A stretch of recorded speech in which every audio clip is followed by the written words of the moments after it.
자, 다음 주부터는 우리 3월부터는 프린트가 좀 다른 거 나가죠. 예, 다른 형태가 나가는데 그 한번 이제 두 가지 형태가 이제 섞어서 나가는데 오지선다 문제가 있거든요. 그래서 미리 오셔서 한번 복습을 이제 할 수 있으니까 그 오셔서 한번 풀어보시는 것도 실력 체크가 됩니다.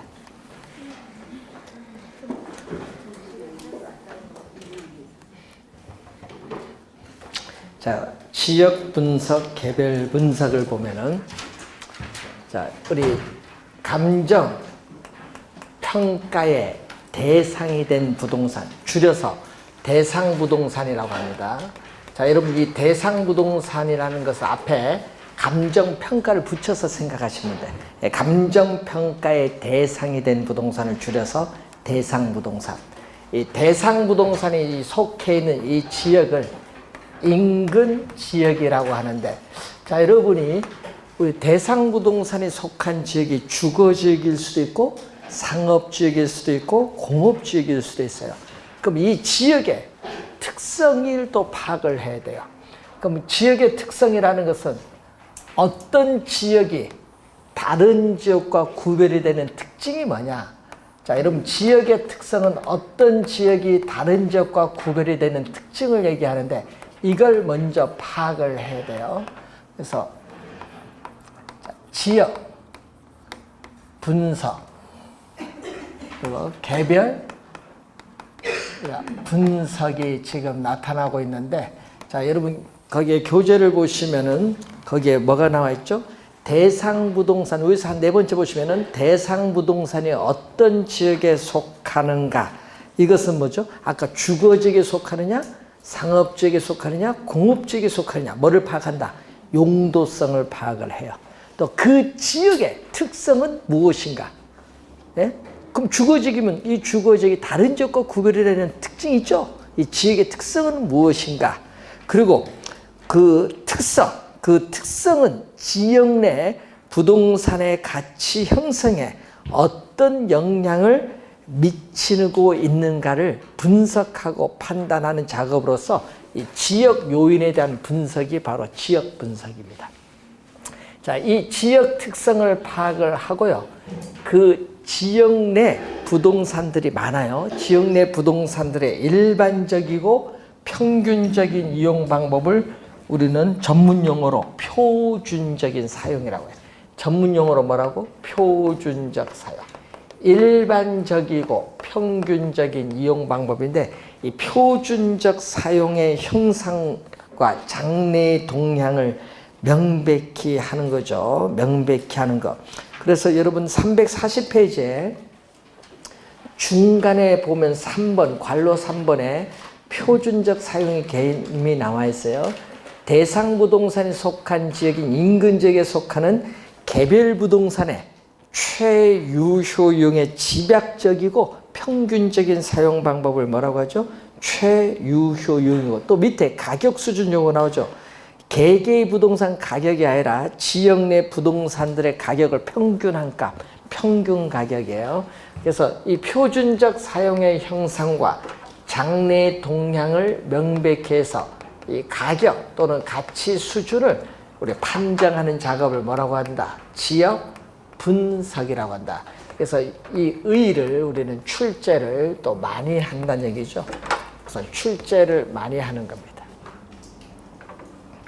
그래서 표준적 사용, 가격 수준, 요거 두 개는 꼭 잊어버리면 안 됩니다. 지역 분석에 있어서.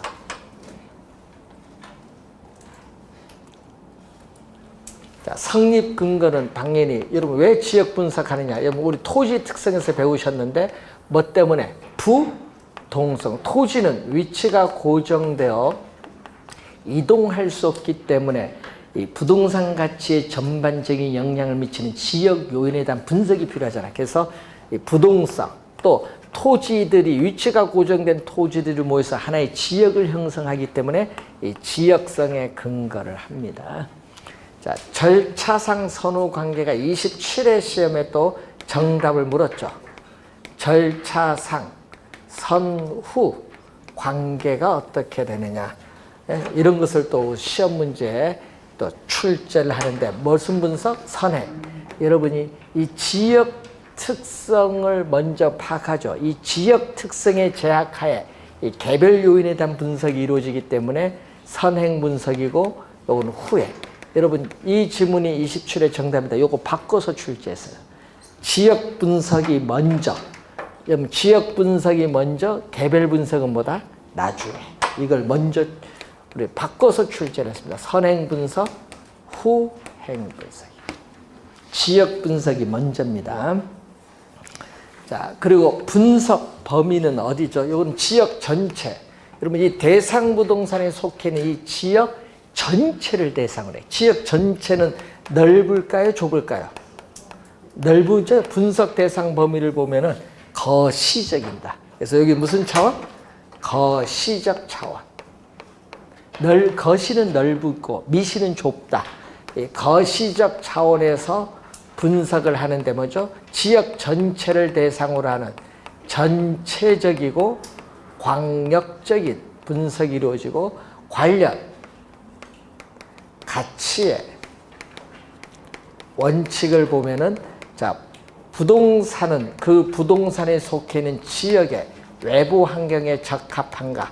적합의 원칙과 관련이 있다. 이렇게 보시면 돼요. 당연히 토대가 되는 건 뭐 예측 변동은 당연히 관련이 있어요. 토대가 되니까. 그래서 적합의 원칙과 관련이 있습니다. 자, 그리고 여러분 교재에 341페이지 보시면은 지역 분석의 대상지역은 크게 세 가지입니다.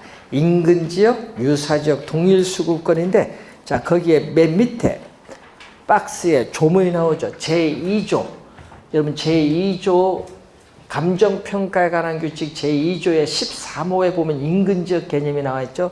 자, 인근지역 개념을 봤더니 어떻게 돼요? 항상 개념이 중요해요. 인근지역 개념을 봤더니 여러분이 우리가 작년에 정답으로 물었어요. 대상 부동산이 속한 지역, 속한의 동그라미, 속한 지역으로서 부동산의 이용이 동질적이고 가치 형성 요인 중 지역의 동그라미, 지역 요인을 공유하는 지역. 여러분 작년 시험에요. 지역 요인인데 개별 요인으로 출제해요. 그게 작년 시험 정답이었습니다. 그 조문이 정답. 말을 잘 바꾸죠. 인근 지역의 개념이죠. 그럼 유사지역은 14호 보세요. 유사지역은 대상 부동산이 뭐 이렇게 대상 부동산이 자 밑줄은 속하지 아니하는 밑줄. 속하지 아니하는 지역으로서 인근 지역과 이 인근 지역과 유사한 특성을 가진 지역이에요. 여러분 인근 지역이 주거 지역이면 이 유사 지역도 무슨 지역? 주거 지역. 인근 지역이 상업 지역이면 유사 지역도 상업 지역이라는 얘기입니다. 자, 그러면은 유사 지역이고 동일 수급권의 개념이 또 나오죠. 15호 보세요. 대상 부동산과 대체 경쟁 관계가 성립하고 또 가치 형성에 서로 영향을 미치는 관계에 있는 다른 부동산이 존재하는 권역을 동일 수급권인데 인근 지역과 유사 지역을 이렇게 뭐한다? 포함한다. 이게 동일 수급권인데 동일 수급권 이까지만 사례를 수집할 수 있어요.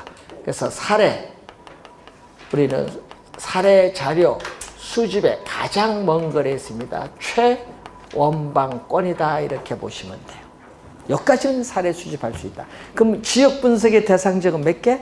인근 지역, 유사 지역, 동일 수급권까지 분석합니다. 자, 그러면은 여러분 교재 342페이지에 인근 지역의 개념이 나오는데 그 1번 지문 개념의 맨 끝에 보시면은 직접이 포인트죠.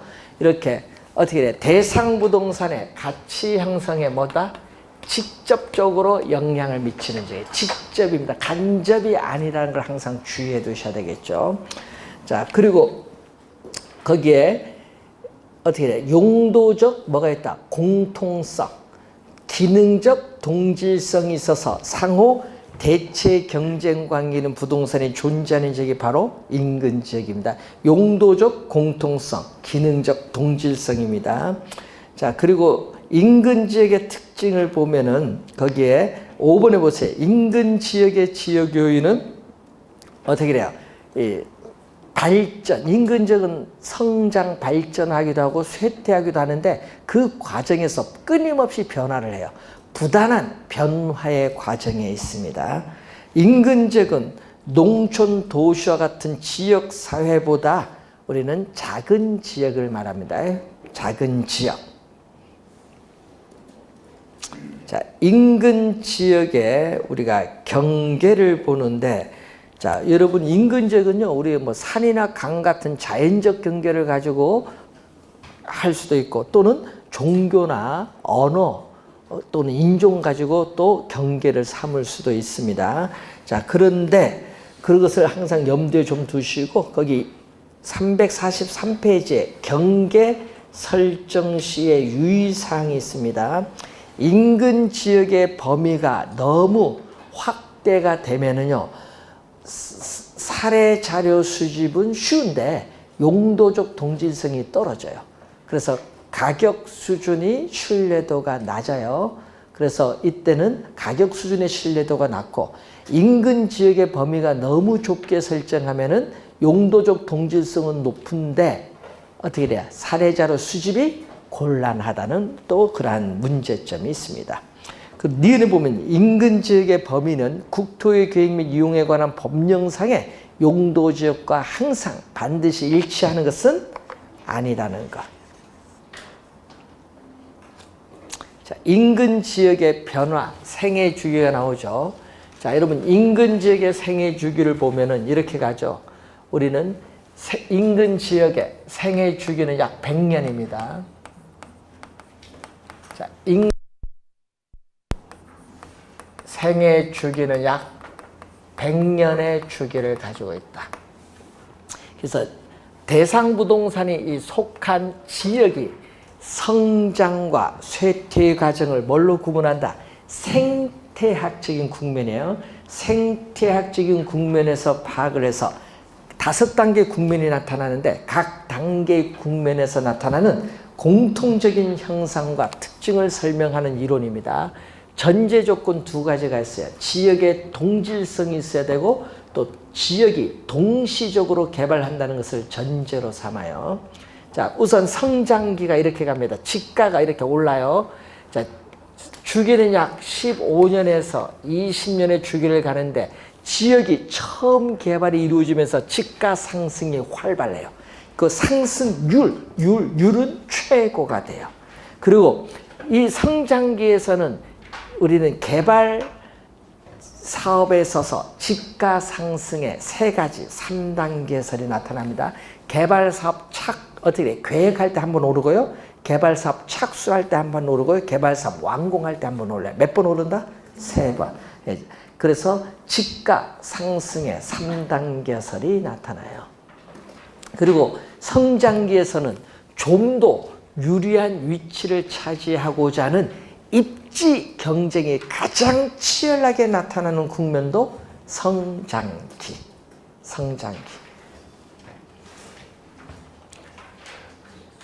그래서 여기는 개발이 처음 이루어지다 보니까 특히 신축 건물에 대한 거래가 부동산 시장의 중심을 이루고 있다가, 이렇게 이제 지역이 어느 정도 이제 15년, 20년 지나서 개발이 이루어져서 지역이 안정이 돼요. 지역의 경쟁이 안정되는 무슨 국면? 성숙기예요. 한 20년에서 25년 지나거든요. 그럼 성숙기로 접어들면요, 어떻게 돼요? 우리는 지역의 기능, 이 지역의 기능이라든지 지가는 전부 뭐가 돼? 최고, 피크, 최고가 됩니다.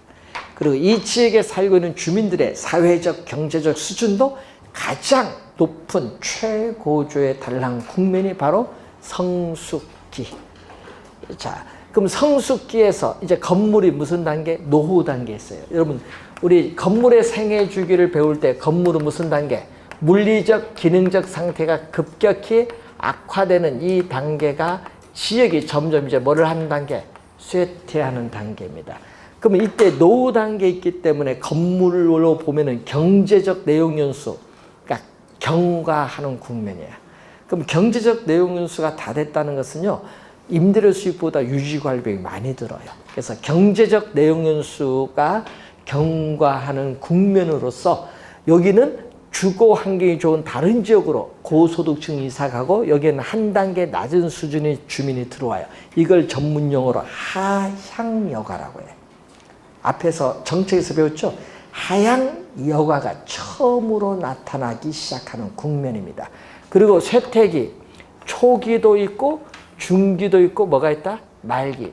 쇠퇴기의 말기로 가면은 상당히 건물이 노후화가 많이 진행돼서 재건축 또는 재개발의 필요성이 나타나는 국면이 바로 쇠퇴기의 말기예요.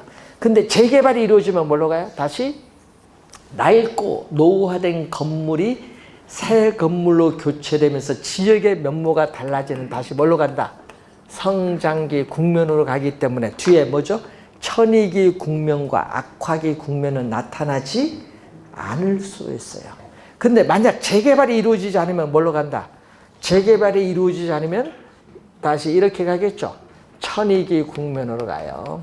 지역의 주거 환경은 악화되면서 천이기 국면으로 가면서 부동산 가격은 계속 하락을 합니다. 그래서 여기서는 뭐죠? 상당히 낮은 수준의 주민들이 계속 들어와요. 그래서 하향 여가의 국면이 활발하게 나타나요. 활발하게 나타나면서 그로 인한 부동산 수요가 자극을 받아서 부동산 가격은 약간 오를 수도 있지만 그 이전 단계까지 오르는 것은 아닙니다. 약간의 상승을 가져올 수 있어요. 이 천이기 국면에서 재개발이 없으면 계속 주거 환경이 악화되면서 뭘로 간다? 악화기로 가죠. 악화기는 슬럼화 전 단계예요. 슬럼화 전 단계의 국면으로서 건물의 수명이 다 돼서 물리적인 내용 요소가 만료해요. 그러니까 건물의 효용 가치가 없어지니까 철거를 하는 단계입니다. 그래서 이 단계가 계속되면 나중에 이 지역은 뭘로 가? 슬럼 지역이 돼. 슬럼 지역. 자, 이 5단계로 이루어졌다. 자, 보시면 되겠고, 그래서 인근 지역의 생애 주기는 이런 과정을 거친다. 자, 유사적으로 갑니다. 345페이지. 동일 수급권 내라는 말이 붙었네요. 왜 내가 붙었을까요? 예? 왜 내가 붙었어요? 유사지역은 동일 수급권 내부에 존재할 수도 있고 외부에 존재할 수도 있어요. 자, 여러분 동일 수급권 광명이다. 그럼 여기는 광명 내 주거지역인데 여기는 뭐? 예? 부천일 수도 있다는 얘기예요. 그래서 이제 유사지역은 동일 수급권 내부에 존재할 수도 있고 외부에 존재할 수도 있는데, 자, 그림에서 볼까요? 유사지역은 대상 부동산과 지리적 위치는 달라요. 대상 부동산에 속한 인근 지역과 지리적 위치는 다르나 지역의 특성이 유사해요. 주거지역이면 주거지역. 그래서 어떻게 돼요? 유사지역은 대상 부동산의 가치 형성에 간접으로 영향을 줘요. 여기는 간접적으로 영향을 미치고, 유사지역은 이렇게 인근 지역과 인접할 수도 있고 인접하지 않을 수도 있고, 거리가 멀고 같고 거리의 원근과는 관계없어요. 예? 용도적 공통성이 있고 기능적 유사성이 있는 지역이 유사지역이에요. 그래서 여러분이 거리 원근과는 무관합니다. 자, 그리고 동일 수급권으로 갑니다. 자, 여러분 교재 346페이지에 밑에 보시면은 동일 수급권의 범위는 부동산의 용도에 따른 분류, 종별이죠. 규모 성격에 따라 동일 수급권의 범위는 다른데, 우선 시험에 주거지가 우선 많이 나와요. 자, 주거지의 동일 수급권의 범위는 도심의 사무실로 통근이 가능한 지역 범위와 대체로 일치하는 경향이 있습니다. 자, 그래서 여러분 지역의 명성도 있고요. 지역의 품위도 있고 지역적 선호도도 있어요. 그것으로 인해서 주거지의 동일 수급권의 범위는 보다 좁아지기도 한다. 자, 예를 들어서 소문난 고급 주택지역은 대체 지역이 없기 때문에 어떻게 돼? 주거지의 동일 수급권의 범위는 보다 좁아진다는 거죠. 자, 상업지는 고객이 존재하는 지역인 배후지죠. 이 배후지로부터 동일한 상업 수익을 얻을 수 있는, 우리는 대체할 수 있는 지역 범위와 일치하는 경향이 있어요. 자, 여러분이 백화점 같은 고도 상업지는 고객이 원거리에서도 자주 옵니다. 그런데 편의점 같은 보통 상업지는 가까운 거리에서 찾아옵니다. 그럼 어디가 범위가 넓죠? 고도 상업지. 그래서 고도 상업지의 동일 수급권의 범위는 보통 상업지보다 보다 넓은 지역을 기반으로 삼습니다. 공업지는 우리 제품의 생산을 해야 되니까 이 생산 면에서의 우리는 효율성, 비용 면에서의 경제성에 관한 대체할 수 있는 지역 범위와 일치하는 경향인데 이 제품의 생산 판매에 있어서 원료 지향형 입지 산업이냐 소비지 시장 지향형 입지 산업에 따라 달라지는데 최근에는 우리 도로, 철도, 항만 등의 수송 수단의 발달로 인해서 공업지의 동일 수급권의 범위는 전국적인 경우가 되는 경우가 많습니다. 자, 시험에는 또 후보지 이행지를 많이 내요. 자, 후보지는 용도에 토지 용어 배우실 때 용도에 뭐죠? 전환. 이행지는 용도의 이행이죠. 그래서 전환, 이행 후.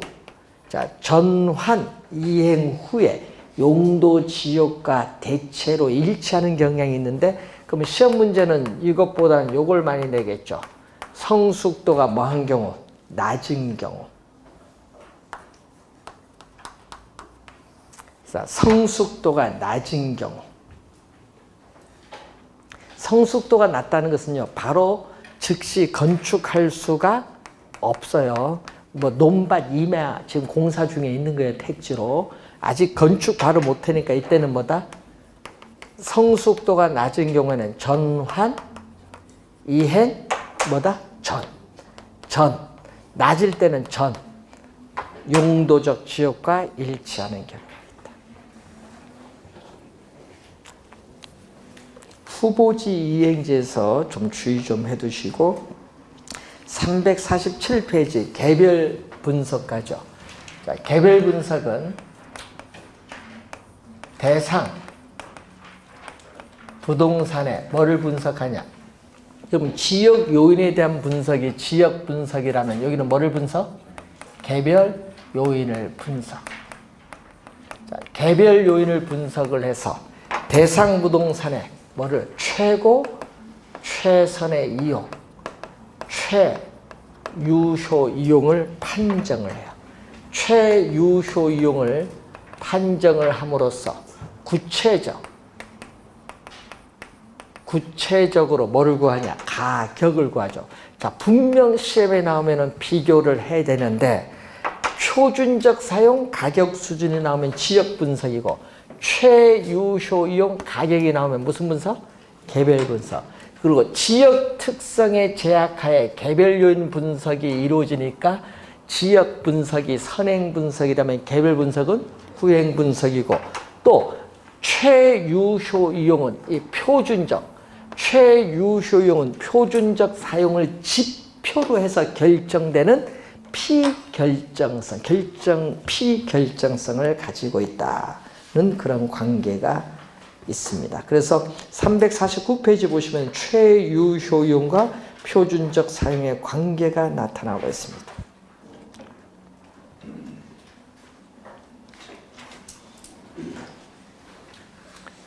자, 그리고 여기는 개별 요인 분석과 관련해서 뭐와 관련이 있어요?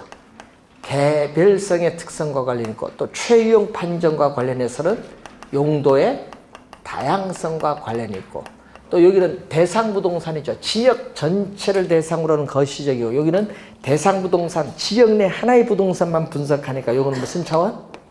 지역 내 하나의 부동산만 분석하잖아요. 미시적 차원인데 전체에 대해서 뭐죠? 이 전체에 대해서 부분 분석, 또 광역적에 대해서 국지적 분석이고, 이건 부동산 하나죠. 그래서 대상 부동산의 내부 구성 요소 간의 결합에 있어서 균형을 이루는 균형의 원칙과 관련이 있다. 그럼 시험 문제 내면요, 시험 문제 내면 요 세 가지인데, 보통요, 요 세 개에서 지문을 뽑고 또 여기서 뭐다? 지문, 개념이죠. 개념이나 동일수급권 범위 이런 데서 지문을 또 뽑아서 하나의 문제를 구성하는데 27회 시험에 출제했거든요. 그래서 올해 좀 우리가 확인을 좀 또 해두셔야 되겠습니다. 지역 분석, 개별 분석 올해는 좀 중요합니다.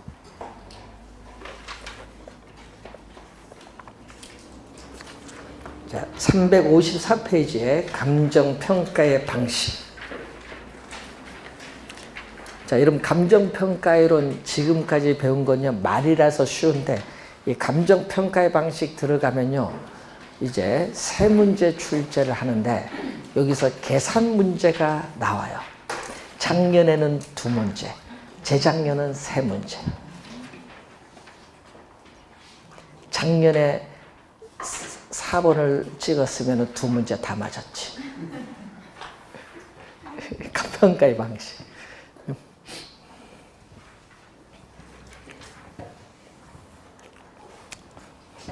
요즘 출제위원들이요, 이제 문제를 이제 하면요, 번호 이제 있잖아요. 이제 계산 문제가 보통 3년 전엔 11문제, 작년에 9문제, 재작년 9문제, 9문제 중에 쉬운 거 한두 개 있고, 나머지는 다 어려워요. 풀 수 있어도 여러분 시간 안배 때문에 맨 마지막에 풀어야 돼. 그래서 여러분 나중에 계산 문제는 제일 맨 마지막. 개론 30분 풀고 민법 60분 풀면 90분. 90분이야. 다 풀면서 다 옮겨야 돼요. 나중에 밀렸어서 나중에 답지 안 바꿔줍니다. 그러니까 어떤 분은요, 모의고사 칠 때도 연습 안 하니까 막 어떻게 답지 못 옮겨서 막 울어. 뺏기잖아요.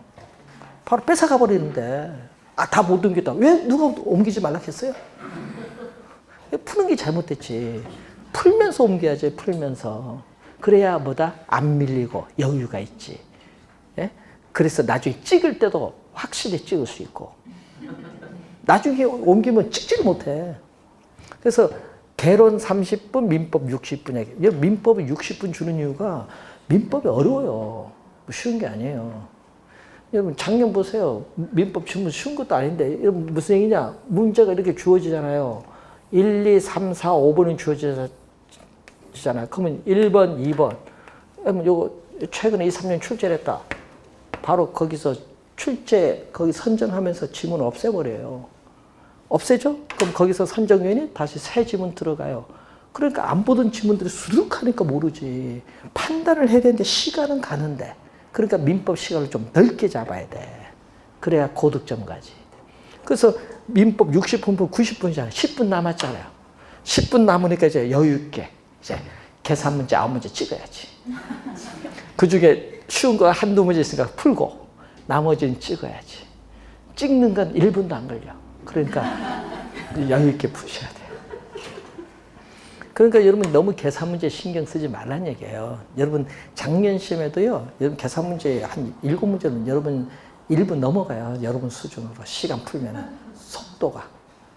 저희 같으면 20, 30초에 풀지만 여러분 좀 시간 걸려요. 그렇기 때문에 계산 문제 너무 신경 쓰지 마시고 지금은 나중에 모의고사 가서 9월 넘어가서 풀면서 계산 문제를 어떻게 풀이하는 게 빠른가 그건 그때 가서 배우고 하여튼 뭐를 30분에 풀어야 된다. 그러니까 여러분 이론을 공부 잘 해둬야 돼. 이론. 예. 그래서 이번에 2월달 다음 주 수업 끝나면요.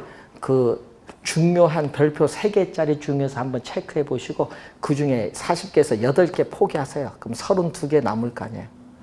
32개 갖고 그것만 열심히 공부하시면 돼. 8개는 안 풀기로 작정했어요, 여러분이. 근데 안 푼다고 작정해놓고 공부하는 심보는 뭔지 모르겠어. 포기한 거지. 민법도 8개 포기, 개론도 8개 포기. 80점 만점이에요. 포기를 빨리 해야 돼. 그러면은 그건 공부 안 해도 돼요. 그건 하지 말고 쉬운 것에서 점수를 따면 돼요. 그거부터 하면은 빨리 합격합니다. 포기가 빠를수록 합격은 가까이 온다. 포기가 늦을수록 합격도 늦어져. 왜? 포기 늦으면요, 여러분 2차 공부가 내로상이 많아요. 그래서 하여튼 3월 초에 빨리빨리 정하십시오. 나중에. 작년에도 강의할 때 그 얘기했는데 꼭 보면은 포기를 안 하시더라고요. 나중에 9월 가서 후회합니다. 그들은 뭐 2차 공부 어떻고. 그래서 여러분이 2차 공부를 하려면 포기를 빨리빨리 하세요.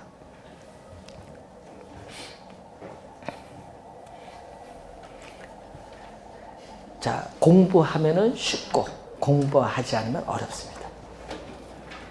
자, 평가에 3방식 가는데, 자, 우리 지대이론에서 배운 이론 중에 뭐가 있어요?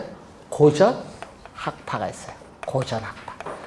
우리 1776년에서 1870, 거의 100년간의 이 시기가 고전 학파의 시대.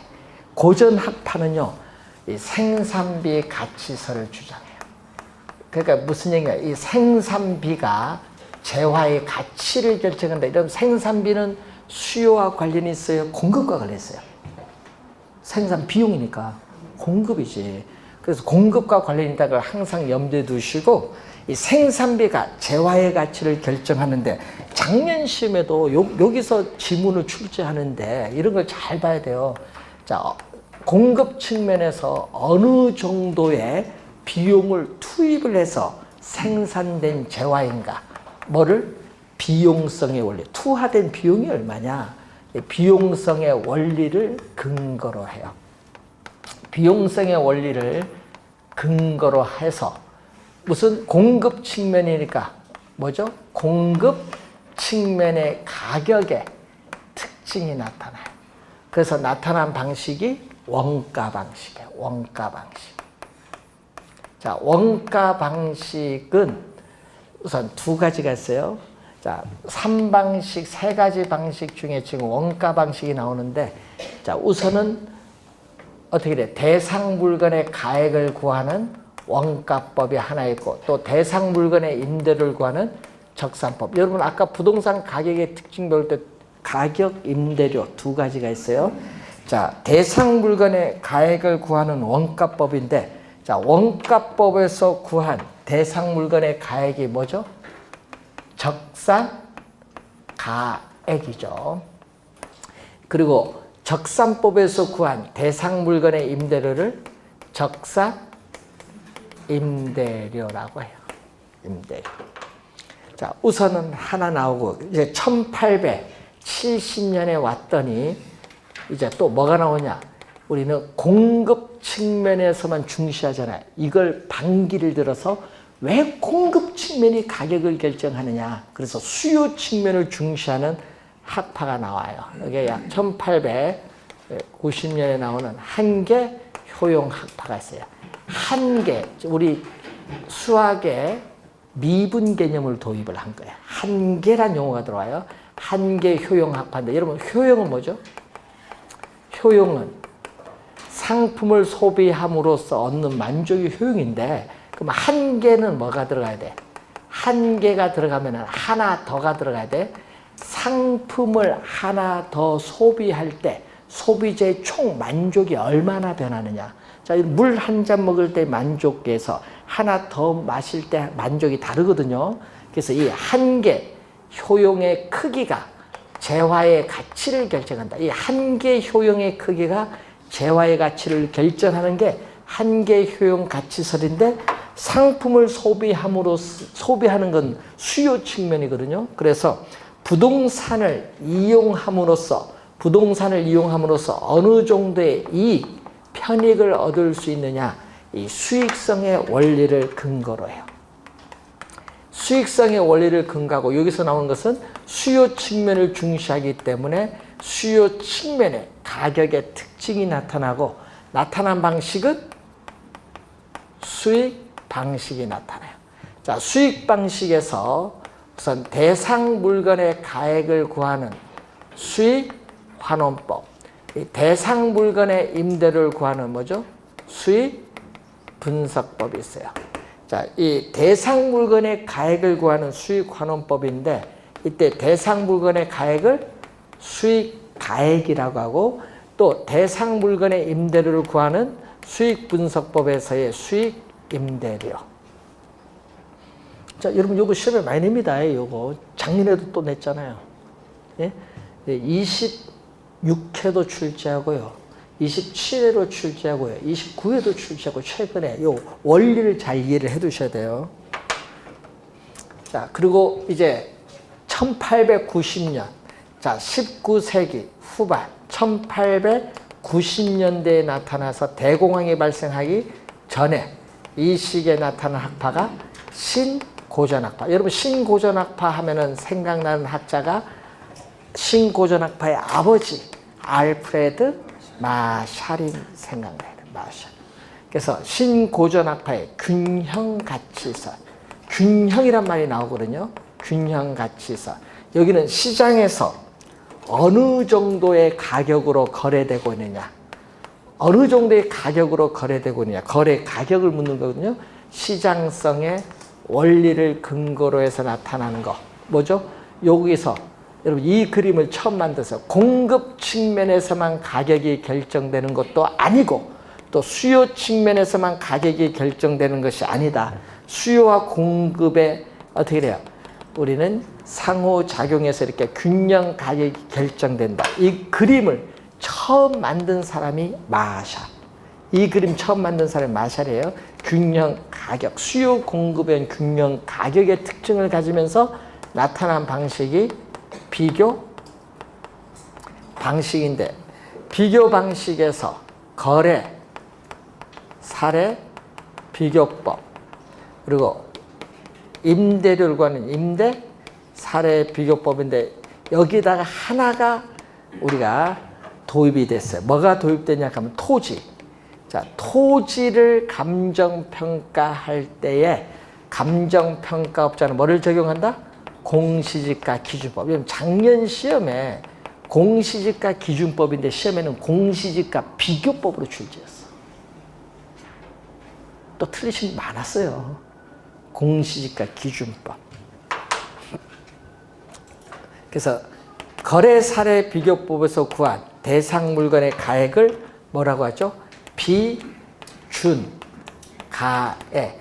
공시지가 기준법에서 구한 대상 토지의 가액, 그리고 임대 사례 비교법에서 구한 대상 물건의 임대를 비준 임대료. 여러분 27회는 또 요 네모 안에 뭐 들어갑니까? 이런 거 출제하잖아요. 뭐 비준 임대료, 또 네모 안에 수익 분석법, 예? 이런 식으로 네모 안에 들어갈 말 뭡니까? 막 출제를 해요. 요 원리를 잘 이해해 두시고 요 세 가지를 뭐라고 하죠?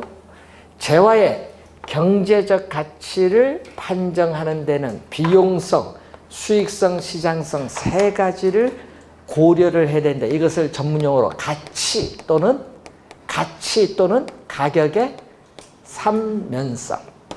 근데 이 가격의 삼면성 또는 가치의 삼면성은 감정평가의 3방식, 원가 방식, 수익 방식, 비교 방식에 뭐가 돼요? 성립 근거가 된다. 요 3방식의 성립 근거고 방법은 몇 가지? 방법 몇 개? 7개, 7방법이 나타나죠.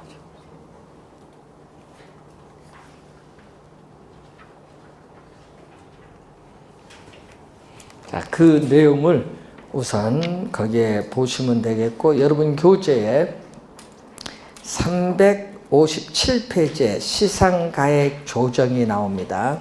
자, 여러분 거기 시상가액이라는 또 개념이 나오죠. 자, 시상가액이라는 개념이 나와요. 자, 감정평가에 이 3방식을 적용함으로써 구한 개개의 가액인 적상가액, 수익가액, 비중가액을 뭐라고 한다? 시상가액이에요. 그럼 이 시상가액은 최종적인 감정평가 가액이 아니에요. 최종적인 감정평가 가액을 구하기 위한 중간 과정이야. 중간 과정으로서의 가액이 시상가액입니다. 그러니까 중간 과정이니까 뭐를 해야 돼? 시상가액을 뭐 해줘야 돼? 조정을 해줘야 돼.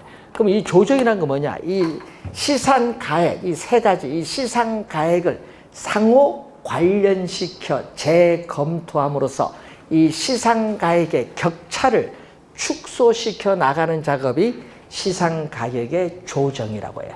자, 그래서 알프레드 마샬은 알프레드 마샬은 완전 경쟁 시장에서는 어떻게 돼? 여러분 완전 경쟁 시장에서는 세 가지 면에서 본 가격, 여러분 시장 가격, 생산 가격, 그리고 수요 가격이 다 같거든요. 이걸 뭐라고? 우린 3면, 세 가지 면에서 본 가격이 등가 같다. 3면 등가성 이론을 주장을 해요. 완전 경쟁 시장인데. 근데 문제는 부동산 시장은 완전 경쟁 시장이 아니잖아요.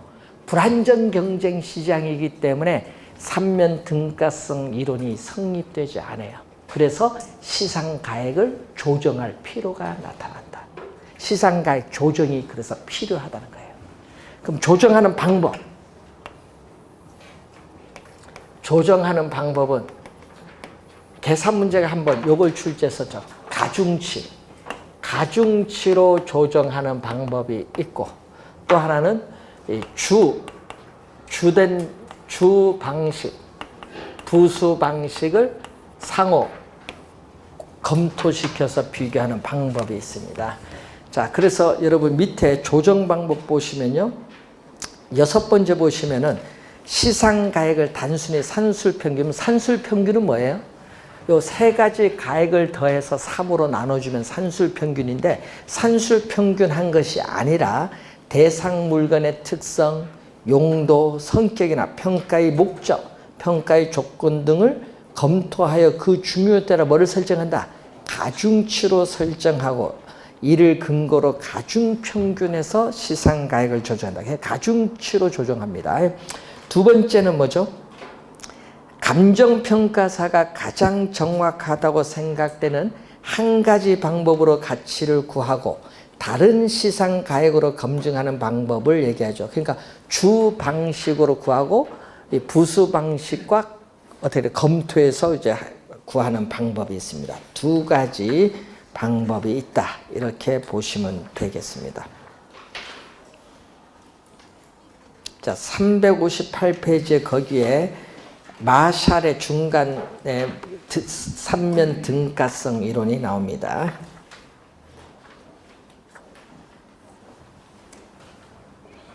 자, 우선 요 흐름 우선 좀 잘 한번 확인해 보시고, 여기서 흐름에서 시험에 나오면 점수 주려고 하는 문제입니다. 예? 여러분 우리가 작년에도 그렇거든요. 작년도 점수 줄렸는데 공시지가 기준법인지 공시지가 비교법인지 막 헷갈려서 틀리신 분 많아요. 작년에도 보니까. 그래서 여러분이 한번 기본적인 개념 잘 우선 확인을 해 두시고요. 그래서 최근에 보시니까 요걸 이용한 문제 26회는 26회는요. 법으로 출제했고요. 27회는 임대료로 출제했고요. 29회는 요 전반적인 가격 삼면성 요걸 연결한 문제를 출제했습니다. 작년에는. 그래서 하여튼 자주 출제가 되니까 한번 기본적 개념 잘 정리하시고, 자, 여러분 다음 주에는 원가 방식 3방식 들어가도록 하겠습니다. 자, 오늘 수고하셨습니다. 감사합니다.